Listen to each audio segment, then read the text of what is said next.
Hi friends, welcome to T2B Live. Latest cinema updates కోసం, box office reports కోసం మా official app ను download చేసుకోండి. ఏ చిన్న అప్డేట్ ను మిస్ అవ్వకూడదు అనుకుంటే బెల్ ఐకాన్ ని ప్రెస్ చేయండి. నటసింహం నందమూరి బాలకృష్ణ క్రిష్ జాగర్లముడి కాంబినేషన్ లో తెరకెక్కిన లేటెస్ట్ మూవీ ఎన్టీఆర్ కథానాయకుడు బాక్సాఫీస్ దగ్గర మొదటి రోజు మొత్తం మీద 10.15 కోట్ల షేర్ ను వరల్డ్ వైడ్ గా అందుకున్న విషయం తెలిసిందే. కొంచెం అంచనాలను తప్పినప్పటికీ సినిమా బాక్సాఫీస్ దగ్గర వర్కింగ్ డే ఎఫెక్ట్ లో ఎలాంటి కమర్షియల్ హంగులు లేకుండా మంచి వసూలని సాధించిందని చెప్పాలి.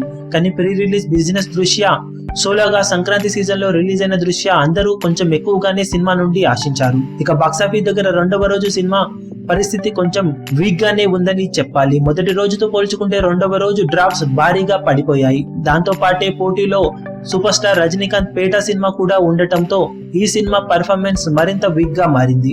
ఓపెనింగ్స్ మొదటి రోజుతో పోల్చుకుంటే రెండవ రోజు ఏకంగా 60% వరకు డ్రాప్ అవ్వడం రెండవ రోజు కలెక్షన్లపై ప్రభావం చూపే అవకాశం ఉంది. ఇప్పటి వరకు అందిన రిపోర్ట్స్ ప్రకారం మార్నింగ్ మ్యాట్నీ షోల ఆక్యుపెన్సీ కేవలం 20% కి అటు ఇటుగానే ఉందని సమాచారం.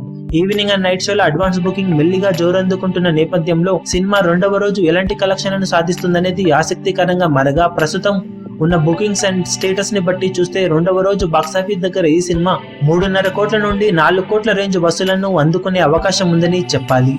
ఈవినింగ్ అండ్ నైట్ షోలలో ఏవైనా అద్భుతాలతో సినిమా కలెక్షన్స్ రెండవ రోజు ఈ రేంజ్ లోనే ఉండే అవకాశం ఉందని ట్రేడ్ విశ్లేషకులు అంచనా వేస్తున్నారు. మరి రోజు ముగిసే సమయానికి సినిమా స్టేటస్ ఎలా ఉందో మరో వీడియోలో తెలియజేస్తాం.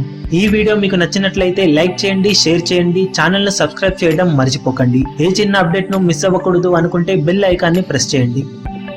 లేటెస్ట్ సినిమా అప్డేట్స్ కోసం, బాక్సాఫీస్ కలెక్షన్స్ రిపోర్ట్స్ కోసం మా అఫీషియల్ యూట్యూబ్ ఛానల్ ను సబ్స్క్రైబ్ చేసుకోండి. ఏ చిన్న అప్డేట్ ను మిస్ అవ్వకూడదు అనుకుంటే బెల్ ఐకాన్ ని ప్రెస్ చేయండి.